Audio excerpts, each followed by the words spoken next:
Hello guys, welcome to my YouTube channel. Today we are in Feltre and with the help of my student Christian, we have to find a good idea for this difficult blue atlas cedar.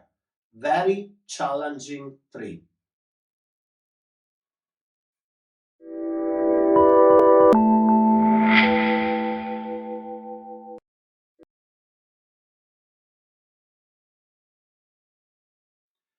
This is an old bonsai that was planted in this spot for many years.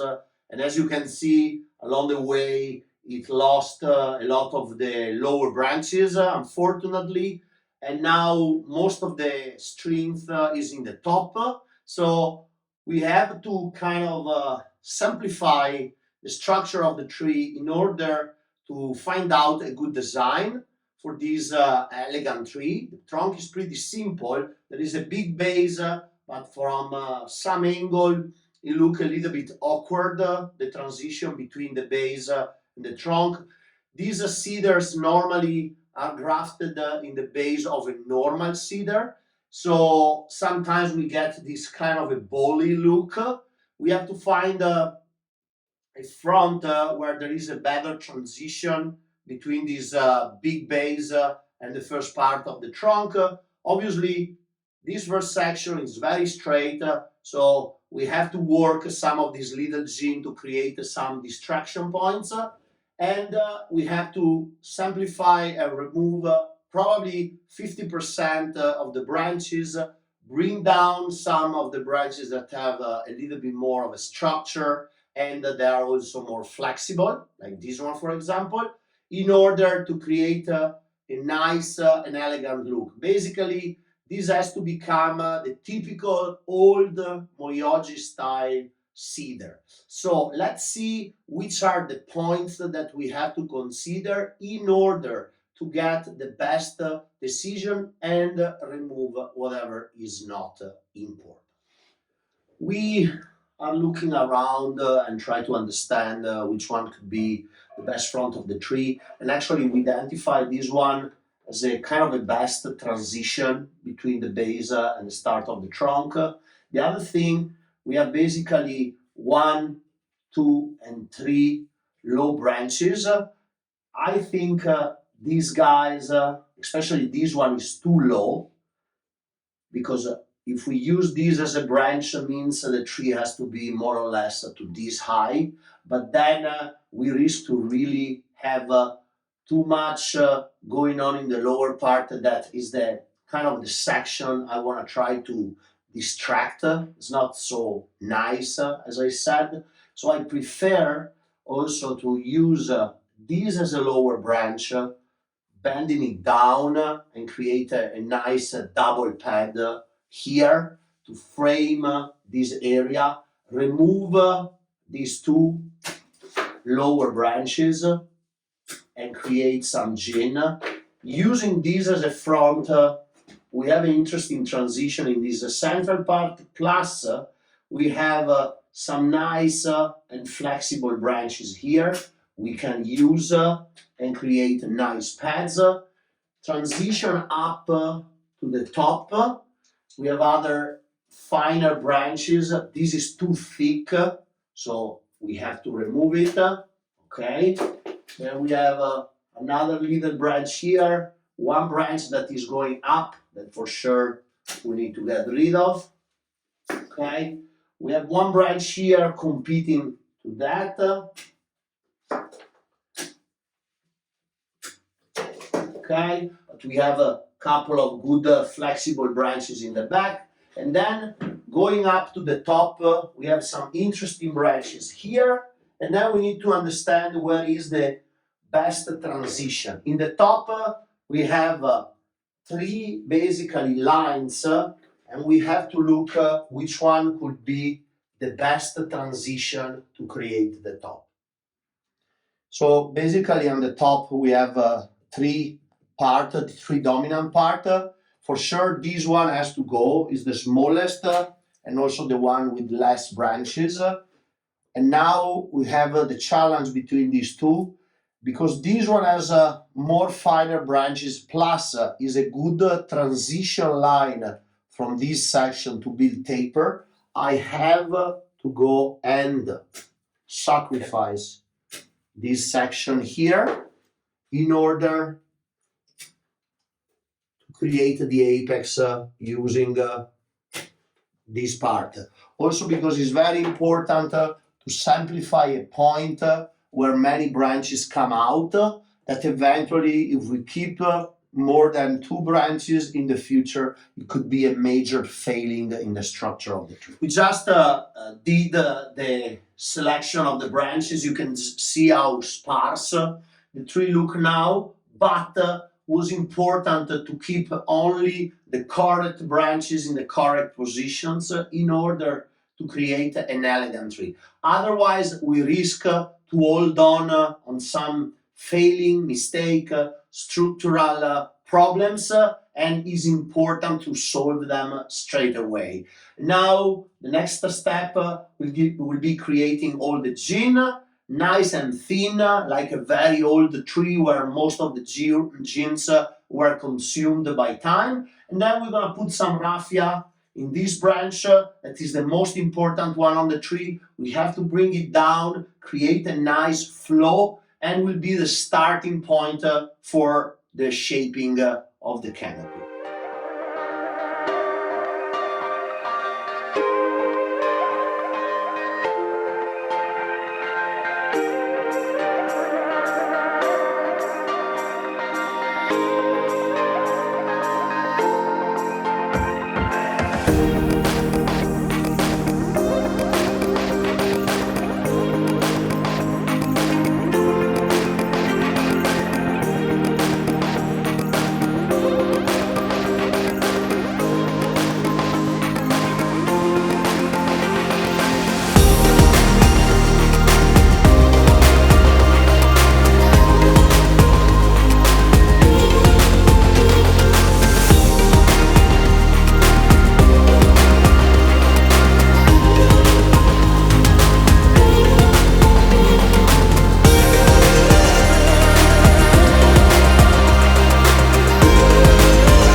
We just finished the work on creating the little gin, and these give already a nice little ancient touch to the tree. You can see a lot of nice gin, the what left of a lot of branches that along the year the tree lost. Also, selection was very important to leave only the branches that we need to create the canopy of this tree. It's an elegant tree. We're gonna play with the positive and negative spaces, give a good strength to the lower branch, bringing the branch down and starting from that point, building up all the canopy of the tree. So as you can see, every time I work on a tree, you can see on my YouTube channel, I always follow a schedule. So we analyze the tree, we clean the tree, we select the front, we remove everything is not necessary, then we work on the deadwood, and then now preparation of the branches, eventually some raffia, wiring and setting in position. For this tree, we're gonna wire and set, working from the lower branches up. Generally, my schedule is lower branch to the left, start working on that one, and then that branch give me the counterclockwise direction up to the top. So left lower branch, right lower branch, back branch, another back branch, and up in a spiraling way arriving at the top. Obviously, at the end, we can still adjust some spaces, we can still adjust some geometry. It's a conifer, we want to build a nice geometry. Luckily, cedar, like larches, is very leggy, and all the foliage is on top. So when we put primary wiring, we don't really need to wire all the finer branches, and so we can, don't stress too much the branches for overwiring. Plus, we can do the work nice and quick, positioning everything and getting to the right setting of the tree. So now we put the raffia and then we start the positioning up to the top.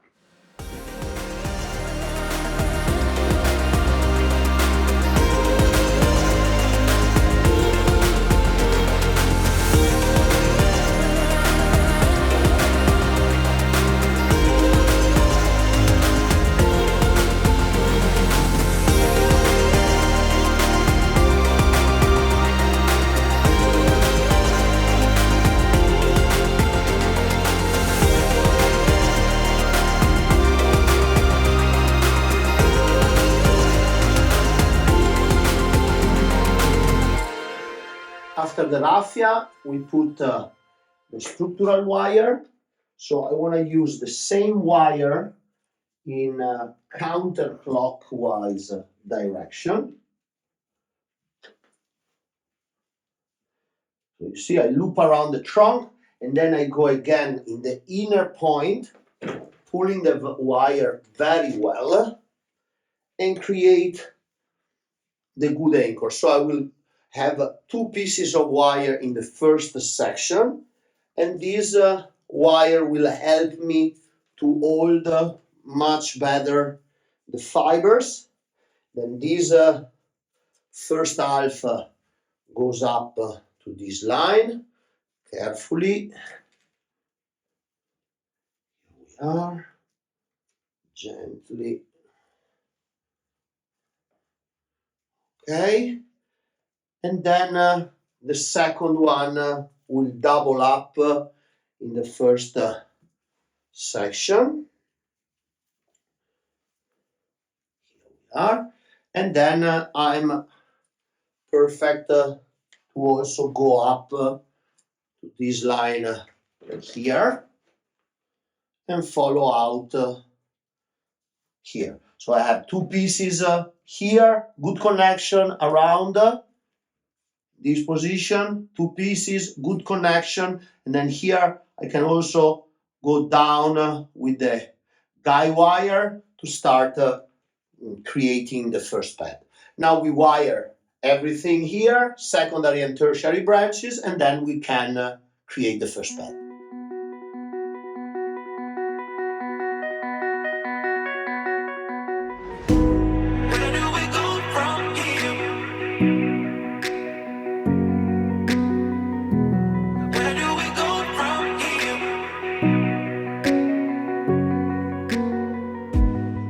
Now that the first branch is completely wired, what we want to do is start putting a guy wire in this position, lifting a little bit the wire, pass it in, okay, and we want to put a guy wire here and create the first tension.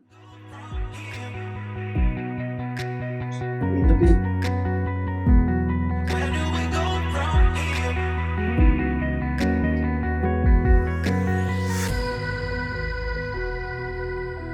Okay, first anchor point, and then from the same position we want another one back. So because this branch is going down as much as we can, basically sideways the line of the trunk, we want to have 2 points here helping and using the tension over the branch. It's very important, so we can basically make the branch twist while we bend it down. So now we put the tension in the 2 wire and slowly, moving from one to the other, a little bit here and a little bit there, we bring the branch down. This will make the wire counterclockwise to tight and twist over the branch in this position and help moving the tension from the branch back to the anchor. This is very important when we bend big, old, stiff branches.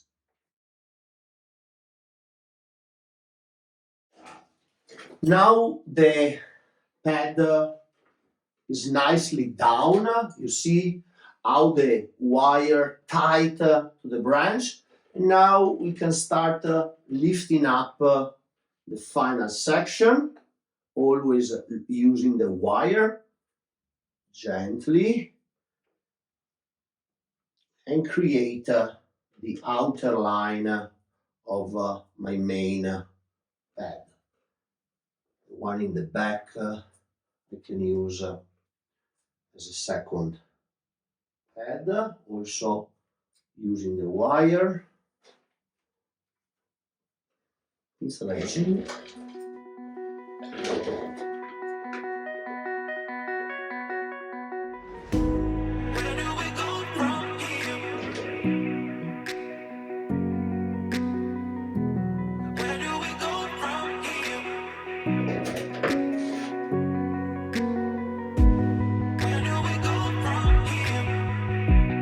Create multiple levels in the branch.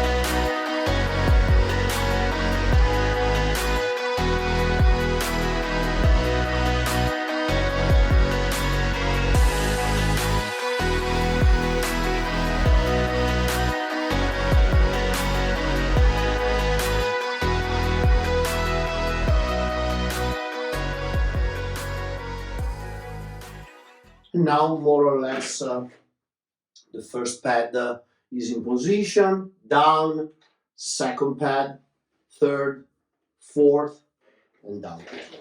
Now that the first pad is positioned, we can start moving down the second. So left branch set, and we start going down with the right one. That is the counterbalance branch.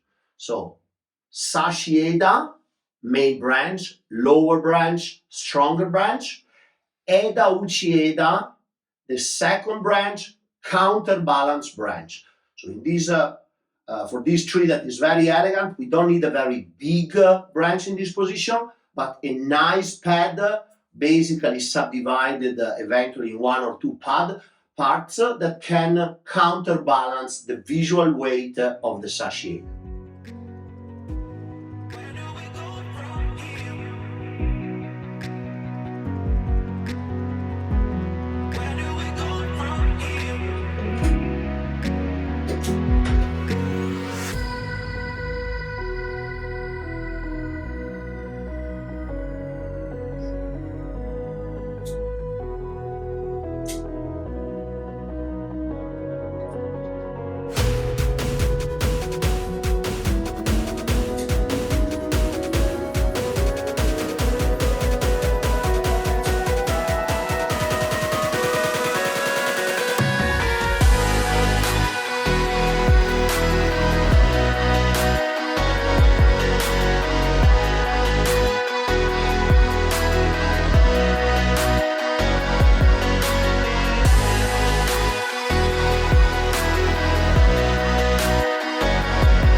It's always very important to try, especially on a tree like this, where we have to use the volumes in a kind of a smart way, try to subdivide the pads in different areas and in kind of a micro volumes to make the tree look more elegant and not having big masses that have only a final pad.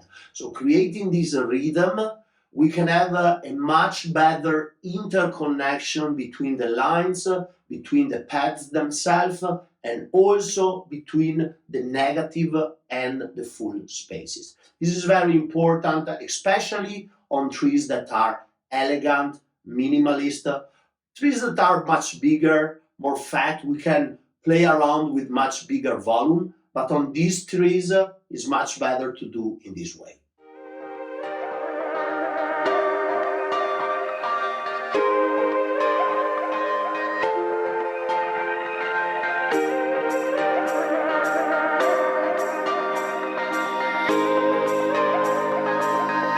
Now we try to bend another tricky branch. I use a piece of wire. I want to push it down. So you see, when I sometimes I do it by myself, I find an anchor point down, go over the wire on top, and then I push and secure, creating a line to the tension.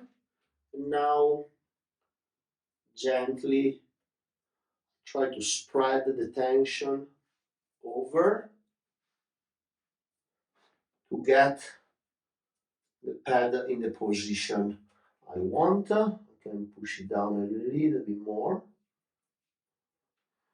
There. And so now this guy will come down here and a little bit cover this junction. This is another nice branch. This one, and now we can finish up the top.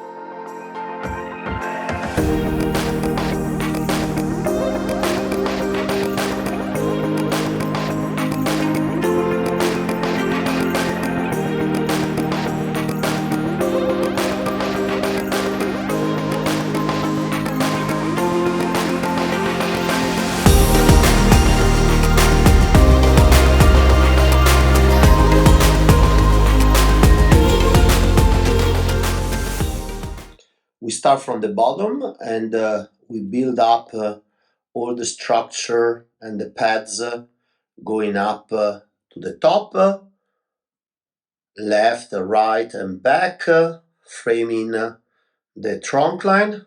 And now we have to bend down the apex of the tree. So we're gonna use a thick wire, bend down it forward, and then round it up to close up the silhouette of the tree.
just bend down the apical part and compress using a couple of guide wire. And now can play around with these branches to create a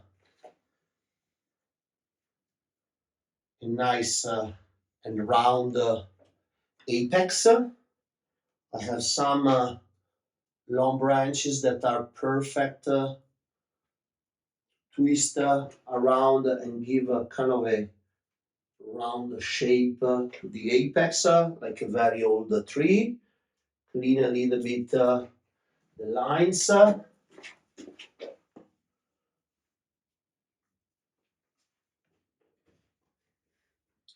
Hitting this curve. A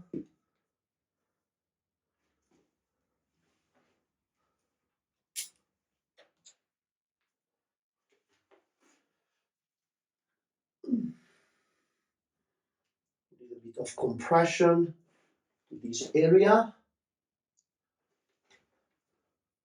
I want to push down a little bit more here so I can have an extra little layer of green. And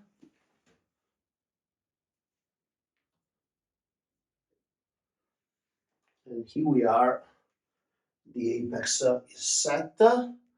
And now we can spend a few minutes a little bit cleaning some geometry, cleaning some lines, control a little bit some length of some pads, and basically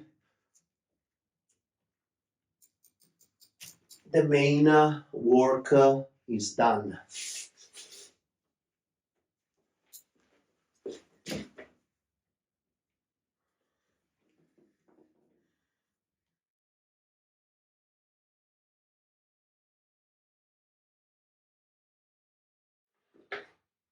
And here we are with the final result. Sometimes it's incredible, even to me, that I do bonsai every day, but every time is a challenge. Every time is a new adventure to transform a material in what can be the future a beautiful bonsai. Challenging myself to some strong manipulation, especially on species that are not the most flexible. But at the end of the work, I'm very satisfied with this result. I think the tree is nice and elegant.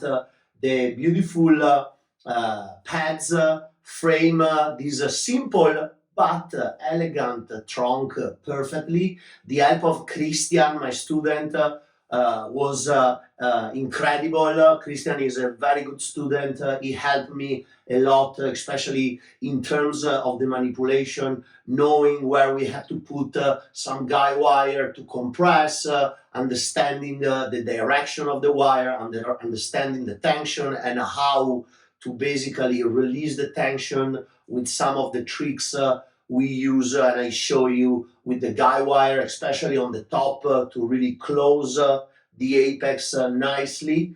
And then you see with all these mini spaces, the flow from the lower branches up really highlight the entire composition. Every time with my videos, apart of showing you a transformation that I can say is my forte, I want to also try to pass you some information, some tricks, some technique, and also a little bit of the vision I have on the transformation in the bonsai. Cedar, for my personal experience, is very, very similar to larch. Obviously, it's evergreen, but it has brachioblast like larches. Some of them elongated in spring, some other basically are kind of dormant. They only keep flashing out from the bud a new row of a needle. So my strategy when I want to build a lot of finer vegetation, either on cedars and on larches, what I do in spring when they flash out, and generally they tend to elongate most of all in the tips of some branches, some kind of more strong points, I straight away pinch them away, prune them away, and so the tree as a second flash in a month will open up more brachyblasts, especially in the inner section of the branches, and this will help me year after year to build more mature pads, more ramification, finer ramification inside, and also keep control the strength of the tree after having the structure set. So I think I talked too much. For today is all. I hope you enjoyed this video. Please share it, send me messages, send me comments, and see you at the next.